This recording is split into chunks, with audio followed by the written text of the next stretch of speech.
Content creator Ashraful Alam ওরফে hero আলমের বিরুদ্ধে গ্রেফতারি পরোয়ানা জারি করেছেন আদালত।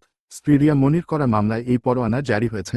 বাদীপক্ষের আইনজীবীর আবেদনের পরিপ্রেক্ষিতে বুধবার 12 নভেম্বর ঢাকার চিফ মেট্রোপলিটন ম্যাজিস্ট্রেট ওয়াহিদুজ্জামানের আদালত এই গ্রেফতারি পরোয়ানার আদেশ দেন। এ ব্যাপারে হিরো আলম বলেন, আমি এখন শুটিং করছি 300 ফিট এলাকায়। যে মামলার আপোষ হয়ে গেছে সেই মামলাতেই আবার গ্রেফতারি পরোয়ানা জারি হয়েছে। কি বলবো বলুন, আমার উকিলের কাছে সব কাগজপত্র আছে। আজকে আদালতে যেতে পারছি না, কালকে যাব। আইনের জবাব আইনের ভাষাতেই দিতে হবে। বাদীপক্ষের আইনজীবী জিয়াউর রহমান চৌধুরী বলেন, আসামিরা জামিনের শর্ত ভঙ্গ করেছেন, তারা ঠিকমতো আদালতে হাজিরা দিচ্ছেন না। এজন্য আমরা তাদের জামিন বাতিল চেয়ে আবেদন করি। শুনানি শেষে তাদের জামিন বাতিল করে গ্রেফতারি পরোয়ানা জারির আদেশ দেন। মামলার অভিযোগে বলা হয়, হিরো আলম ও বাদী রিয়া মনির মধ্যে মনোমালিন্য হলে বাদীকে তালাক দিয়ে বাসা থেকে বের করে দেন হিরো আলম।